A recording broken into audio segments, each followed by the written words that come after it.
Bienvenue dans mon podcast Bloc-Notes. Parfois, on croit toucher le fond et on découvre que c'est un point de départ. Aujourd'hui, j'ai envie de te parler de tout ce que j'ai traversé cette année, de tout ce que j'ai réalisé, changé, compris, de tout ce que j'ai dû affronter en fait pour me retrouver, surtout dans les moments les plus durs, les plus frustrants.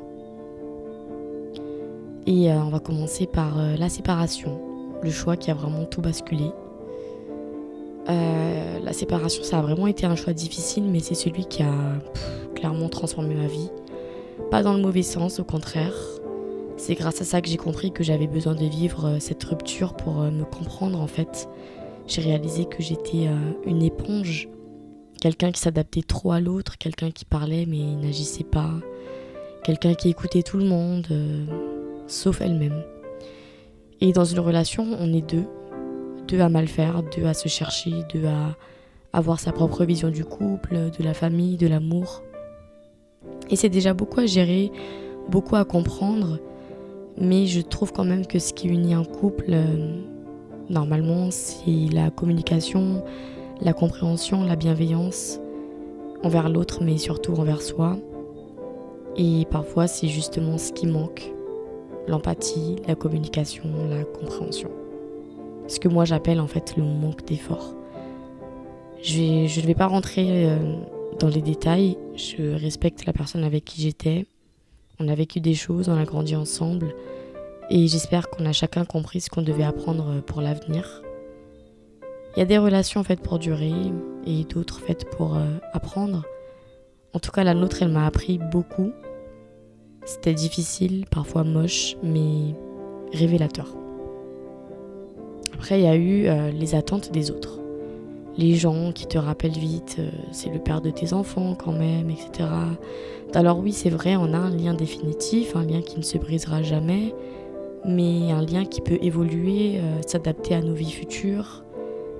Ce qui a été très dur, c'est le regard des autres en fait. Enfin, non pas que j'avais beaucoup de monde qui me donnait leur opinion, mais c'était plus de appréhender ça et puis après jusqu'à maintenant gérer certaines situations, avoir l'impression d'être la fille trop dure ou de porter une culpabilité qui ne m'appartenait pas en fait.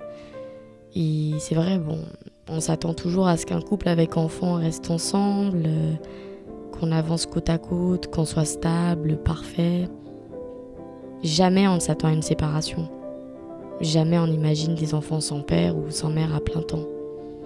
Mais il y a tellement de raisons légitimes aujourd'hui pour arrêter de subir, pour arrêter de se sacrifier, pour arrêter de se perdre. Surtout quand on est une femme. Et c'est ce qui m'a aidée à tenir en fait. Parce que je sais que je ne suis pas la seule à avoir vécu certaines choses en rapport ou pas avec les enfants. Et parce que si je n'avais pas choisi de partir, je me serais perdue encore plus profondément. Je ne me reconnaissais plus, je devenais quelqu'un que je n'étais pas ou que je ne voulais plus être. Et quand on se sent comme ça, peu importe la raison, il faut prendre des décisions. Après, une étape pas si simple, revenir chez ses parents. Oui, je suis revenue chez mes parents. Avais-je le choix ? Non. Est-ce que j'aurais imaginé que ça m'aiderait ? Encore moins. Mais ça m'a aidée. Ça m'a remise dans une routine, même imparfaite. Ça m'a forcé à accepter mon vécu au lieu de le fuir. J'ai appris à me taire parfois, à arrêter de vouloir tout contrôler, à garder ma paix quand tout autour de moi semblait chaotique. Et puis, quand on devient parent, notre vision de notre propre enfance change complètement. Notre regard sur nos parents change aussi. On crée notre propre monde avec tout ce qu'on veut y mettre, tout ce qu'on veut y remettre et avec tout ce qu'on refuse en fait d'y laisser revenir. Ça m'a fait mal pendant bien longtemps, mais au fond, même si je vis encore chez eux, en vrai j'ai aussi quitté mes parents intérieurement. Ma renaissance en fait, elle a commencé quand j'ai fait place à mes ambitions. Avant, j'avais toujours une raison d'attendre. Soit j'étais étudiante, soit il y avait le Covid, soit il y avait des doutes, soit il y avait la fatigue, soit il y avait les autres.